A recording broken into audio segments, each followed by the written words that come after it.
Eclesiastes capítulo 12, a partir do verso 9, diz assim, eu vou usar a revista atualizada, aquela versão que a gente estava usando antes.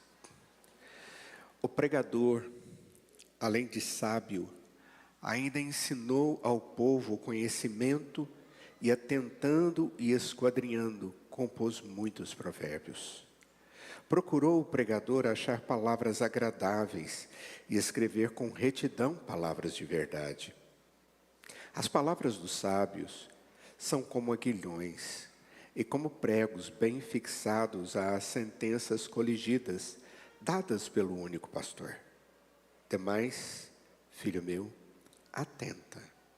Não há limite para fazer livros, e o muito estudar é enfado da carne. De tudo que se tem ouvido, a suma é: teme a Deus e guarda os seus mandamentos, porque isto é o dever de todo homem. Porque Deus há de trazer a juízo todas as obras, até as que estão escondidas, quer sejam boas, quer sejam más. Vamos orar? Senhor, é privilégio grandioso para nós, Pai. Temos esse tempo, esse dia de descanso. Esse dia onde desfrutamos da Tua presença e buscamos entender mais da Tua palavra e comungar com o Senhor e a Tua igreja. Oh Deus, obrigado porque o nosso descanso vem do Senhor e a Tua comunhão. Obrigado, Deus, pela vida de cada um de nós que está aqui, pelas nossas crianças que subiram. Obrigado por aqueles que acompanham o culto pela internet. Ó Deus, derrama graça sobre nós, entendimento da Tua palavra, em nome de Jesus. Amém. Queridos, vocês que são pais e trouxeram seus filhos hoje para o final da EBF, que Deus abençoe vocês, sejam muito bem-vindos. Nós estamos tratando de um tema bem significativo nesse período de escola bíblica dominical. O tema é curando as feridas do coração. E tudo aquilo que a gente tem estudado e já caminhamos durante todo esse semestre que terminou, e vamos continuar no que está adiante de nós, entender como Deus pastoreia o coração da gente e como Deus ele usa pessoas adequadas para que eles estejam, através da Escritura, nos ajudando, baseado na orientação bíblica de que devemos pastorear uns aos outros, aconselhar mutuamente. É um grande desafio para nós. Nem sempre nós nos preparamos por causa dos outros. Nós nos preparamos e temos uma atitude de precaver quanto à nossa vida. Mas o que a Escritura nos traz, a ideia de que devemos também ter isso como alvo. Então, na medida em que nós estamos cuidando de nós mesmos, no nosso conhecimento da palavra, no entendimento do pastoreio de Deus para a nossa vida, como consequência também, Deus nos usa. Então, o crescimento no conhecimento de Deus e da sua verdade nos habilita a sermos instrumentos a serem usados na vida das outras pessoas. E hoje eu especificamente vou falar sobre a atitude de pais com os filhos. Eu não tenho filho ainda, eu espero que tenha. Os meus filhos casaram, vêm os netos, e nós sempre vamos influenciar aqueles que estão sobre ou debaixo da nossa história, debaixo da nossa tutela. E isso é graça, isso é privilégio. O que nós encontramos aqui nesse texto é Salomão escrevendo um livro inteiro de sabedoria, porque esse é um livro de sabedoria, onde ele fala a respeito do significado da existência humana. Não é só o significado da vida, mas do como viver. Quais são as coisas importantes do dia a dia da nossa existência? Onde nós devemos colocar prioritariamente a nossa visão? O que devemos ver que Deus tem feito na história e como eu devo caminhar no entendimento daquilo que Deus me dado para que eu possa crescer? São vários os subtemas que ele trabalha aqui nesse livro, mas todos eles falam a respeito da existência humana diante de um Deus que sustenta a vida. Ou seja, tudo em mim, todas as minhas experiências dependem do Senhor. E agora ele termina o livro. Livro maravilhoso de estudar, mas muito cheio de dificuldades para compreender. Mas o pregador, ele se chama de pregador. Tanto é que você observa no verso 9, ele está repetindo a expressão, o pregador. É porque essa era uma palavra daquele que tinha a oportunidade de trazer sentenças, era aquele que tinha a oportunidade de explicar as coisas para os outros. Então a gente chama de pregador. A expressão no original é coelê. Tanto é que algumas traduções nem colocam pregador, mas coelê, mas é a tradução. Quando ele fala a respeito de si mesmo, como aquele que tem recebido de Deus uma inspiração para escrever estas coisas, e lembrando de Salomão, foi aquele que num determinado momento Deus chega para ele e diz, peça-me o que você quiser. E ele, já usando de sabedoria, pede a Deus sabedoria. E Deus o encheu disso. Nós vamos ver que isso não é capaz de gerar no homem sábio a sua própria salvação. Não quer dizer que esse homem, apesar de cheio de sabedoria, não teve crises existenciais. Esse livro aqui é de um homem que teve muitas crises existenciais. Ele demonstra alguns momentos de ansiedade profunda, até mesmo de depressão. Mas em tudo isso, Deus esteve agindo. E mais do que isso, usando como instrumento nas suas mãos, para escrever esse texto, como boa parte dos provérbios. Não é? Nós temos no livro de Salmos de Salomão, e assim vai. Ele, quando se apresenta, ele diz, eu sou o pregador, o coelê, além de sábio. É como se ele estivesse dizendo, eu sou sábio. E certamente ele está se lembrando daquilo que Deus concedeu a ele. Ele diz, mas além disso, ainda ensinou ao povo conhecimento. E é sobre isso que eu quero que a gente caminhe um pouco. Nós temos sobre a nossa tutela pessoas que são importantes.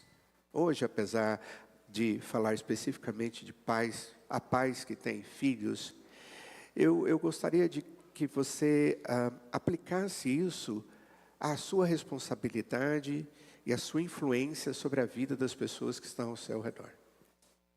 Segundo Salomão, ele recebe de Deus sabedoria e ele pega isso e ensina conhecimento.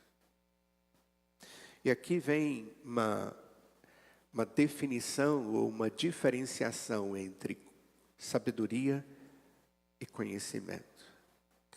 Conhecimento é o conjunto de informações que você apresenta ou que você adquire no seu estudo. Isso é conhecimento. Sabedoria é a habilidade, a capacidade de você usar aquilo que você tem estudado ou aquilo que você tem aprendido de maneira agradável, eficaz, que vai promover crescimento em você.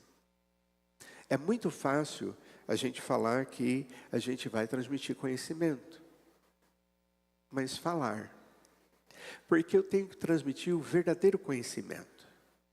Eu posso transmitir conhecimento para uma outra pessoa, mas e sabedoria? Sabedoria é algo individual. Sabedoria é algo que eu tenho ou não tenho. Eu posso ter conhecimento, mas não usar adequadamente e ser estúpido.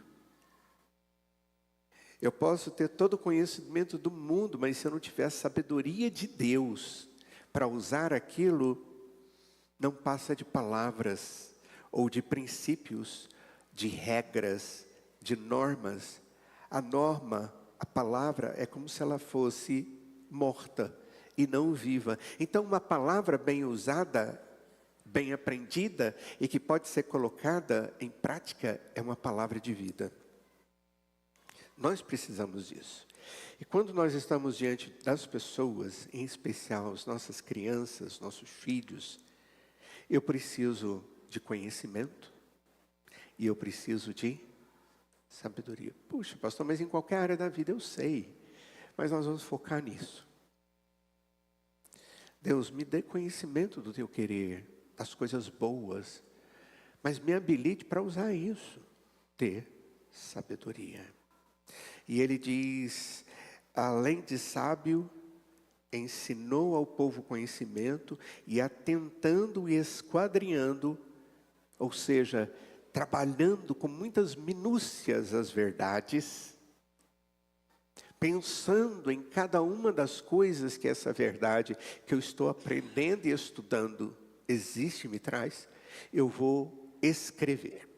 Eu vou transmitir e isso vai se tornar provérbios. É o que ele diz aí, compôs muitos provérbios, que são informações completas a respeito de um assunto, mas de uma maneira extremamente reduzida.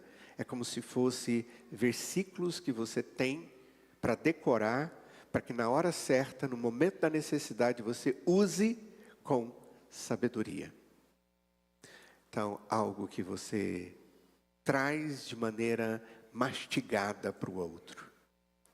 Isso é muito interessante porque quando a gente pensa nos nossos filhos, quando olhamos para eles e eles estão ali como, já ouviram isso eu tenho certeza, como esponja, assimilando tudo aquilo que está acontecendo ao redor dele, coisas boas ou coisas ruins. Ele não tem filtro ainda suficiente, não quer dizer que ele não tenha, mas ele não tem filtro suficiente para julgar as coisas boas e ruins. Então ele vai precisar de alguém que transmita conhecimento mastigado, bem triturado, para que ele possa mastigar, assimilar no corpinho dele e crescer. Esses dias me mandaram um vídeo, eu gosto muito de pet, de cachorro. E me mandaram um vídeo de uma cachorra com seu filhote, e ele muito esparoladinho, aí ele deita. Ela vem e traz para ele uma maçã, e coloca para ele a maçã. E deita, e fica olhando o cachorrinho, e ele tenta morder naquela maçã, mas a maçã era muito grande para a boquinha dele. Ele não sabe como fazer aquilo. E é interessante porque a sua mãe, aquela cadela, mãe daquele cachorrinho, ela simplesmente mordeu a maçã e começou a arrancar pedaços. Pedaços pequenos. E aí ela deita de novo e fica olhando o cachorrinho. E aí ele vai comer aqueles pedacinhos que ela cortou. Parece que é algo instintivo. É assim que tem que ser. Só que para nós é algo não só intuitivo, instintivo, é algo pensado. Porque nós somos seres capazes de fazer uma avaliação das realidades e necessidades, e aí o cumprimento disso. Então, para nós estamos cortando pedacinhos pequenos em tamanho suficiente para que os nossos filhos e aquelas pessoas que estão sendo atingidas por nós possam digerir, possam se alimentar daquilo. E no caso é conhecimento. Oh, não pode fazer isso. Por quê? Porque isso. A criança não pergunta por que nos primeiros momentos da assimilação de conhecimento. Ela simplesmente ouve, vai querer obedecer ou não, é aquela coisa toda. Mas vai chegar um pouquinho mais para frente, você fala algo, ele vai dizer o quê? Por quê? Lembram disso? Por quê? Gente, é porque o dia inteiro. E aí, aquilo que a gente está transferindo para eles tem que ter razão.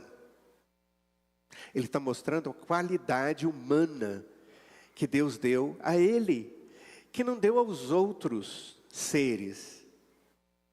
Animais não têm esse tipo de capacidade de pegar informação e ficar assimilando e falar, então é por isso, então eu... Não.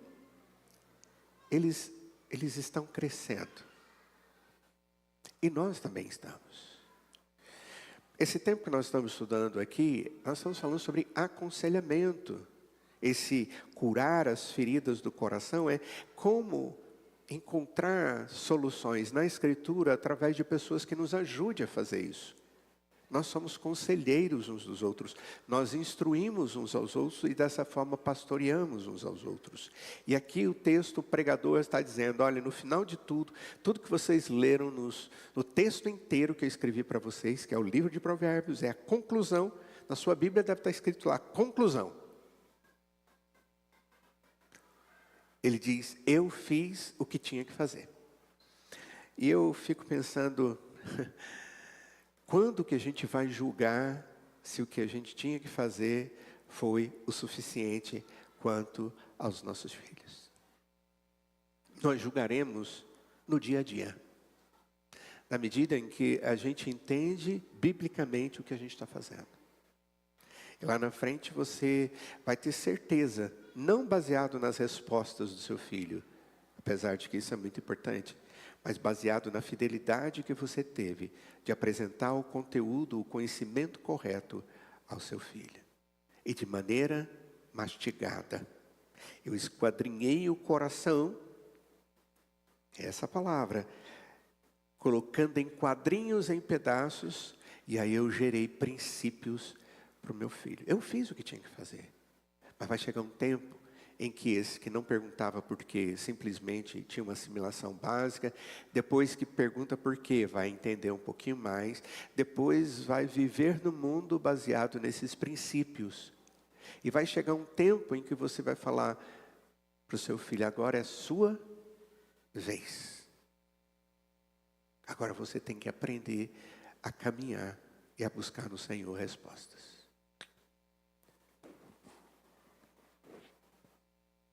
Eu creio que é tudo que a gente quer. Quem aqui é avô? 1, 2. Aqui, vovozinha. Né? É interessante isso, porque quando os filhos dos nossos filhos têm filhos, né? Os filhos dos nossos filhos nascem. A partir daquele momento, o seu filho, a sua filha, ele vai transmitir basicamente o que ele aprendeu de você. Foi dia dos avós essa semana, não foi? Foi, teve o dia dos avós essa semana. E eu vi muitas manifestações de pessoas dizendo a respeito da importância deles. Qual é a maior importância? Qual é a maior herança? Qual é o maior legado que alguém pode deixar para a sua família? É o conhecimento da graça salvadora de Cristo Jesus. É sobre isso que nós estamos falando aqui.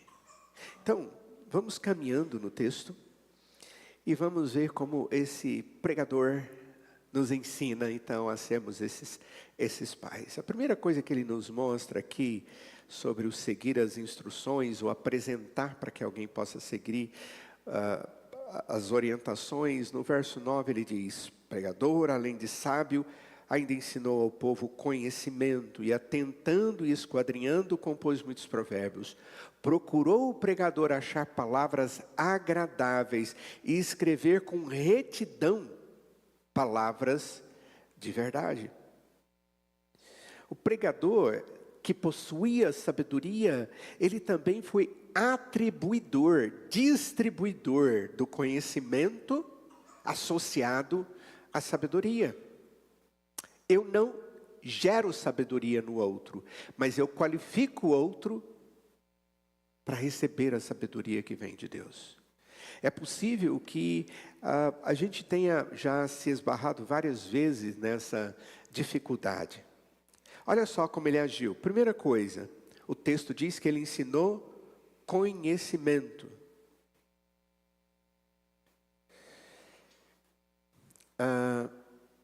Quando nós vamos expor a Escritura, a gente tem o hábito de orar antes. Certo? Por quê? Pode falar. Pedindo a Deus sabedoria, ou pedindo a Deus para dar sabedoria, aquele que fala. Na verdade, a oração é para que Deus ilumine a nossa mente. Teologicamente falando, Senhor, traga luz para que através do nosso entendimento possamos compreender o teu conhecimento, a tua verdade. Então nós estamos nos subordinando. E aí chega uma criança e diz assim: mamãe, papai, por que o pastor ora antes do sermão? Ora, ele está pedindo a Deus ajuda para pregar o bom sermão, para que ele faça de maneira correta, para que ele não adultere aquilo que ele está falando, para que ele seja realmente instrumento de edificação.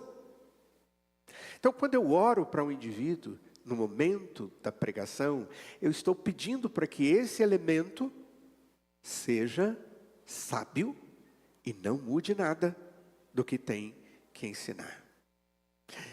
Eu queria sugerir que você pensasse nisso e orasse todos os dias, porque o seu dia, de alguma forma, vivido na presença dos seus filhos e de todas as outras pessoas que você convive com elas, é como se fosse um sermão.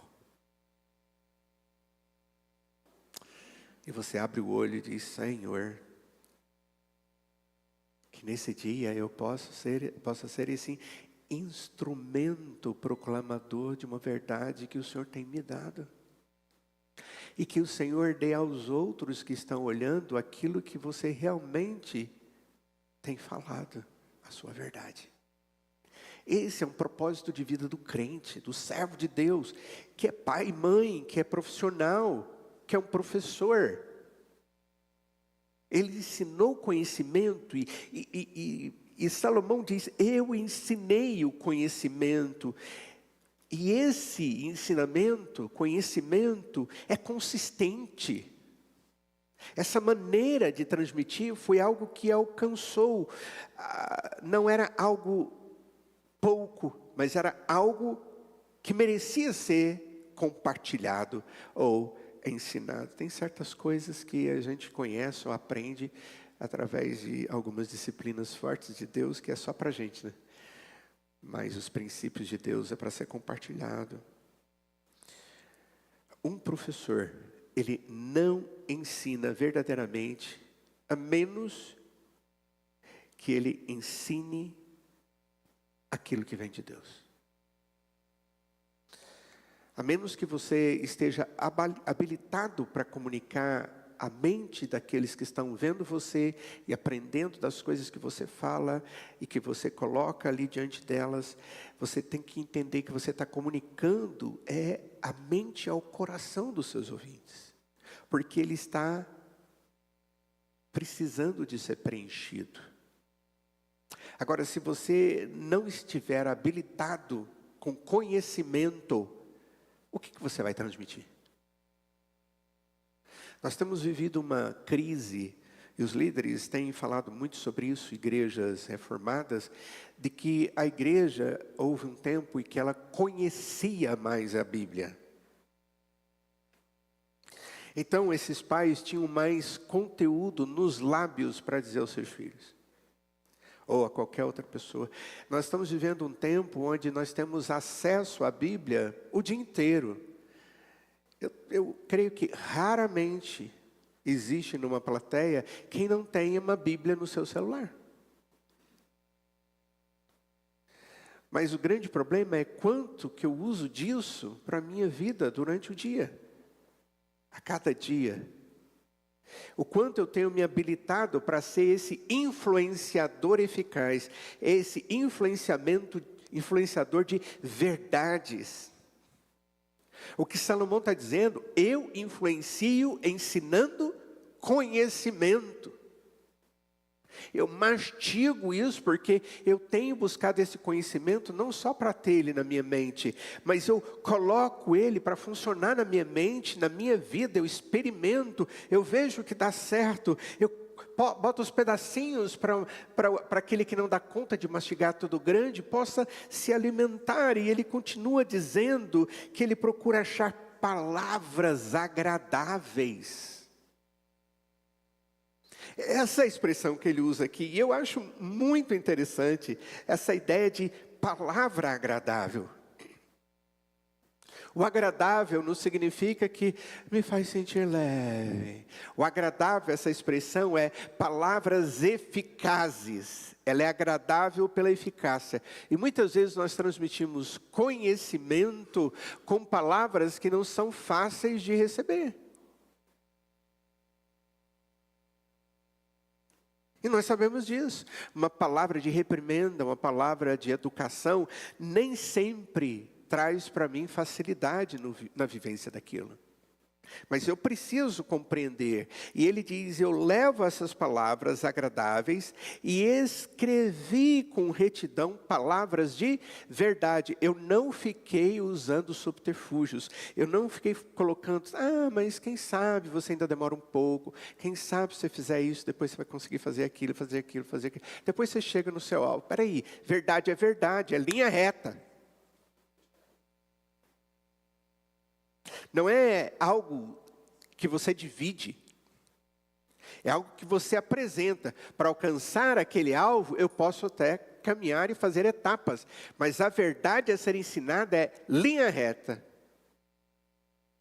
E muitas vezes nós temos agido de tal forma que a gente pega a verdade, a gente esmiuça a verdade, quase fazendo ela não ser percebida, e vamos dando partezinhas. Não é assim. Eu apresento a verdade, depois ajudo essa pessoa no dia a dia a viver essa verdade. Esse é o verdadeiro conselheiro, pregador.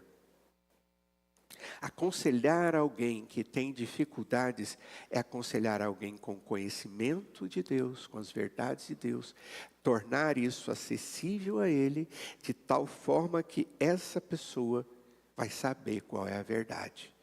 A motivação dele para alcançar qualquer alvo é correta. Nossa, isso é complicado. Como é que eu vou dar a motivação correta para o meu filho, para ele viver esse princípio? Eu te motivo dando uma coisa? Te dando um brinde? Te dando... E a motivação passa a ser os brindes. E quando não tem brinde, não tem verdade e nem tem vida com sabedoria baseado na verdade. Nós vivemos no tempo do brinde. Ao invés de estar cheio de verdade e argumentos também verdadeiros para motivar, nós vivemos no tempo do brinde.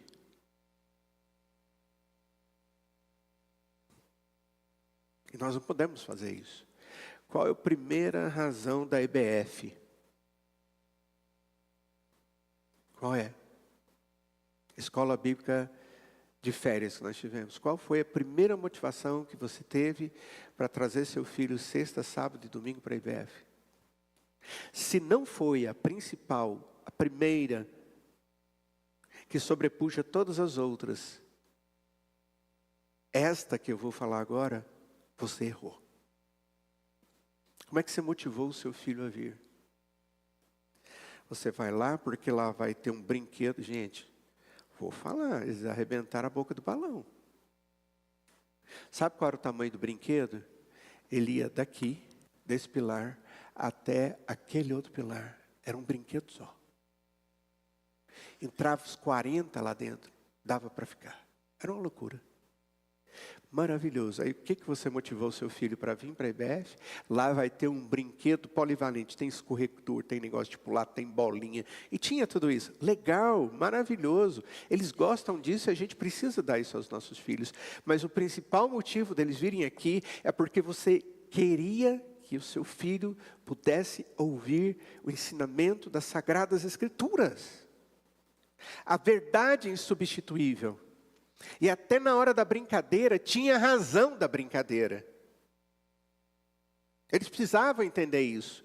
Que o comportamento entre eles mostrava o Jesus Cristo que eles tinham no coração. Na brincadeira. Então, quando o pregador ele diz que ele achava palavras agradáveis, palavras necessárias, que são eficazes, e com retidão ele fala essas palavras de verdade, ou seja, ele não muda, ele vai direto ao ponto. Ele chega a pessoa perto da verdade. Eu estou aqui hoje porque eu vim chegar perto da verdade, eu quero aprender dessa verdade. Alguém está falando dela. Então, observem que o pregador, ele entrega algo maravilhoso, ele entrega o tesouro da sabedoria e do conhecimento, e ele ensina esse povo, trazendo respostas. O pregador aqui, aquele que ensina, tem que ser aquele que atenta, esquadrinha, para compor um provérbio. Como eu lhes disse, o provérbio é um ensinamento colocado em poucas palavras, que você tem condição de guardar.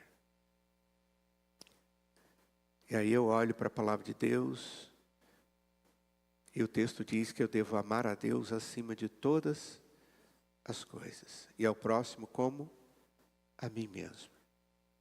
Esse é um provérbio. Essa é a palavra. Eu decoro. E eu busco essa informação na biblioteca da minha existência, de conhecimento. E vou ver como é que isso acontece.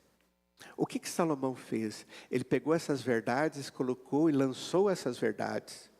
E depois, no texto, ele vinha dando as explicações na vida existencial. Existe mais prazer na casa que tem luto do que na casa que tem festa. Aí você fala, pelo amor de Deus. Prazer na casa do luto, no momento da dor, da perda. Mas aí depois ele diz, por quê? E ele vai explicar. É essa palavra de verdade. É um princípio que para você entender, precisa de argumento e alguém precisa destrinchar isso para você. Ele pensava antes de falar. Ele gastou tempo procurando o que deveria ensinar aos seus ouvintes. Ele colocou na sua mente sabedoria em ordem, organizando muitas informações. Papai e mamãe, pais e mães, servos do Senhor Jesus, nós temos que pegar essa riqueza que Deus tem nos dado e trabalhar, mastigar, para que eu possa colocar em prática e para que eu possa ensinar aquilo que as pessoas precisam naquele momento. Ele achou palavras agradáveis, palavras de verdade, e ele fez isso tudo com retidão. A ideia aqui é, ele fez isso do jeito que tinha, ou que manda a cartilha. Ele não usou subterfúgios ou ferramentas inadequadas. Ele fez isso com clareza. É isso e é isso.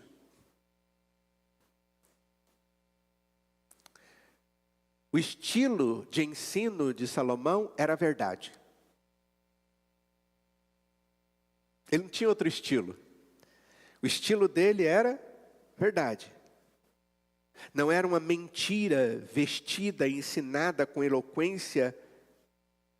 Porque quando a mentira, você adorna ela, põe ela bonito, faz eloquente discurso, as pessoas olham, mas tudo que está sendo dito é uma mentira. Narrativa mentirosa. E isso é errado. Eu não posso pegar uma mentira e querer fazer dela uma verdade. Porque ela nunca vai ser verdade. A Bíblia não ensina a ensinarmos com eloquência a mentira, mas ela nos ensina uma verdade que existe e que deve ser compartilhada. E esse é o estilo eficaz de um pai cristão. Isso nos fala algo importante sobre esse livro de Eclesiastes. Porque apesar da contínua visão meio escura e pessimista que Salomão traz no texto, é um livro que ensina a verdade. Ele está mostrando a escuridão que muitas vezes existe na vida. Quando eu chego, por exemplo, na velhice, e ele fala da velhice, meus faróis estão apagados, os meus moedores já não são tantos quanto eram antigamente. E aí ele vai falando da sua existência, mas existe uma verdade no final de tudo aquilo. Aquilo tudo não vale nada comparado à eternidade e à graça de Deus. Ele está escrevendo para que as pessoas tivessem a visão realista da vida que deve ser vivida para Deus. E é esse o nosso grande propósito, quando nós convivemos com pessoas, que nós podemos atingir essas pessoas e principalmente os nossos filhos, que saem do zero para serem o que são. Nós desejamos prepará-los para viver uma vida para o Senhor. Se esse não for o principal motivo da sua influência sobre seu filho, você já perdeu a oportunidade.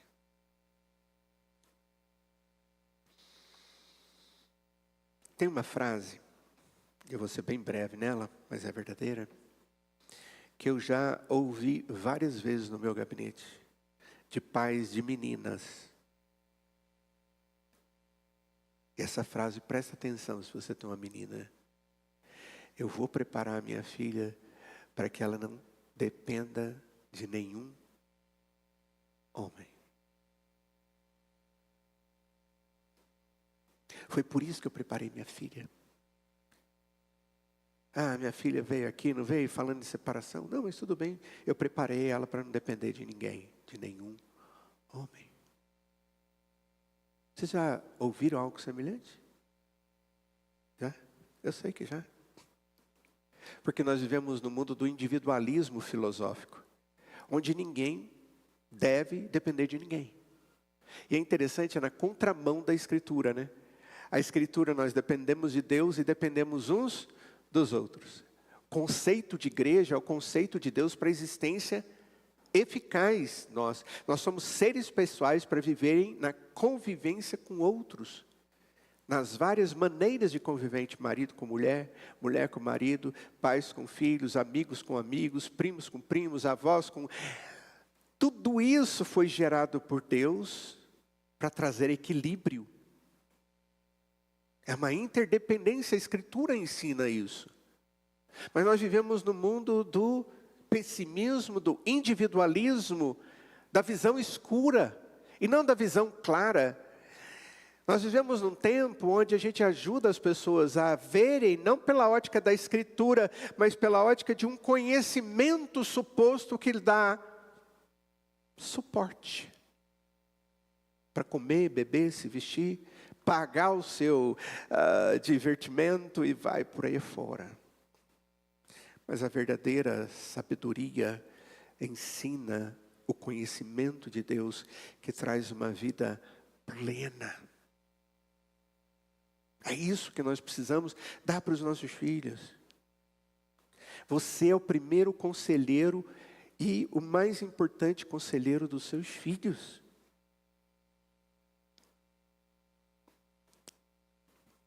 Você tem que investir nisso antes de tudo. Eu me lembro da Thaís, minha filha, no período pré-vestibular, 3º ano. Aquela loucura, meu Deus, que loucura. Era para ela e para a gente, né? Ela vivia na escola o dia inteiro, tinha que levar cedo, tinha que providenciar isso, ela ficava até à tarde, ela voltava cansada, chegava em casa, tomava um lanche e ia estudar. E aquela dinâmica. Aí chegava aquele feriadinho, que você falava, nossa, esse feriado ela vai poder relaxar. Eles mandavam listas de exercícios monstruosas. Tem que fazer os exercícios. Faz, mas tem que descansar, hein? Tem outras coisas na vida, hein? Adolescente. A reunião de adolescentes da igreja era no sábado. 7:30 da noite. Então, vou chegar, vou pegar lá na escola e venho para casa, né? Mas agora já está na hora da UPA. Não, pai, eu não dou conta da UPA. E eu falei, então, não deu certo. A partir de hoje, você, no sábado, tem uma programação. E essa você não pode negociar. No domingo, tem uma programação chamada Dia do Senhor. E você não vai negociar. Aí chegou um grande evento da igreja, acampamento de carnaval, no período do carnaval. Toda a família vai, eu não posso ir porque a lista dessa vez foi maior do que todas. Esquece a lista. Não posso, esquece a lista. O que você tem ali é muito mais importante e vai fazer você crescer muito mais do que essa lista de exercícios. Porque eu não posso abrir mão de coisas que são prioritárias. E de repente é algo que eu não consigo compreender no momento, como aquele que aprende. Mas aquele que ensina deve saber porque está ensinando. O mundo ensina que o tempo é deles. E a Bíblia ensina que a prioridade é Deus. E a minha comunhão com Ele. E está sempre suprido para as minhas necessidades. São desafios grandes que nós temos que enfrentar. Mas nem sempre temos sabedoria para usar o conhecimento. Eu sei que é dia do Senhor, mas sabe o que é? Sei. Qual o valor dessa sabedoria? O verso 11 diz assim, as palavras dos sábios são como um aguilhão, e como pregos bem fixados às sentenças coligidas, dadas pelo único pastor. Na sua Bíblia deve estar pastor aí com letra maiúscula, né? É isso mesmo. Está se referindo a Deus. O Coelho se chama de pastor, ele diz, mas o único pastor é Deus. Eu, como pastor auxiliar dele, eu prego a mesma coisa que ele. Nós não temos divergência. Nós somos pastores e temos a mesma verdade, o mesmo conhecimento, a mesma disposição de ensinar estas coisas para o mesmo efeito, a sua comunhão com Deus. As palavras dos sábios são como um aguilhão. E as sentenças coletadas, ajuntadas, os vários conhecimentos são como pregos bem fixados. Então vamos entender essas duas palavras aí, vai ficar fácil a gente compreender o resto. O que é um aguilhão? Aguilhão é uma vara com uma ponta afiada que era usada para direcionar o boi, outros animais, na direção que ele quer que o animal vá. Então dá aquela picadinha e o bicho... Você já bateu no lombo de um cavalo? De uma vaca? É macio, não é? Você bate assim, é igual pau. É duro. Então tem que ser uma coisa bem afiada mesmo. Sentiu? É para cá. É para lá. Hoje se usa até com um pouco de energia aquilo, porque é sensível. Só de encostar, ele já vai para o lado. Isso é um aguilhão. O que é o aguilhão? O aguilhão é aquele que obriga o animal a mover em certa direção. E o texto está dizendo que a palavra de Deus pregada tem que ser como aquela que me obriga a mover na direção correta. E depois o texto fala de prego. Prego não é aguilhão. É pontudo também, mas o prego é aquele que você põe e depois você vem e bate e pum, e aquilo fica fixo. A palavra de Deus são como pregos para manter alguma pessoa naquela verdade, naquele lugar. Então, quando eu prego a palavra de Deus tem que chegar na vida de alguém, direcionando, e a partir do momento que ele está na bússola, no caminho certo, você prega o indivíduo e fala, esse é o caminho, não sai daqui. A palavra, ela tanto me ensina, como me corrige para eu viver dentro do norte de Deus. Essa é a linguagem de Salomão aqui no texto. O primeiro, a alfinetadinha, é temporário. Puf! Já o prego, não. Cheguei na posição e eu vou. O aguilhão corrige, o prego mantém você fiel. A palavra te dirige e a palavra dá oportunidade para você manter-se no rumo de Deus. Você tem que ensinar o seu filho, e de vez em quando é alfinete mesmo. Às vezes até disciplina, e vai e vem, e tem que ter.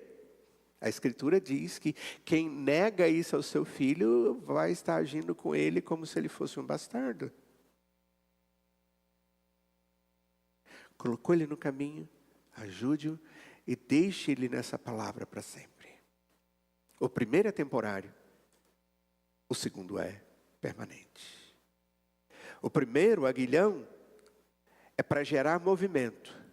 Vem para cá, vem para cá. O prego é para fixar num lugar. O aguilhão, afiadinho, representa as palavras de sabedoria. Já o prego representa aqueles que aprendem as lições da palavra. Ambos são cortantes. Ambos são penetrantes. Em alguns momentos eu tenho que usar o aguilhão. Em outro momento, depois de ter corrigido tudo, eu bato o prego. Deu para entender isso? Eu preciso ter essa sabedoria.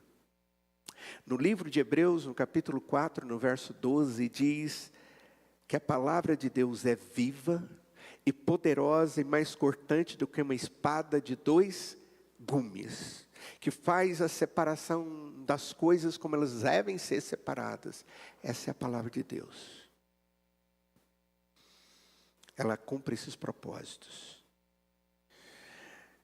A partir daí, ele vai falar sobre o cansaço na busca da sabedoria e tudo mais. E isso nós vamos deixar para a próxima semana. Amados, nós louvamos a Deus por suas vidas, pela sua família, seus filhos, pelos seus netos, pelas pessoas que estão ao seu redor. E creio que você faz a mesma coisa. Mas eu e você temos uma preocupação básica, fundamental, de agir como o conselheiro, o ensinador, o pregador, como ele foi, Salomão, que sabia que se ele tinha alguma sabedoria, vinha de Deus, e que ele ensinava um conhecimento, mastigava esse conhecimento e dava em condições para que os seus filhos pudessem comer e se alimentar. Nós temos que fazer isso em alguns momentos. E eles, adquirindo tudo isso, através das palavras agradáveis e de retidão, possam ter as suas vidas direcionadas para o caminho certo e fixadas no norte que glorifica a Deus. Que Deus os abençoe. Vamos orar, vamos ficar de pé.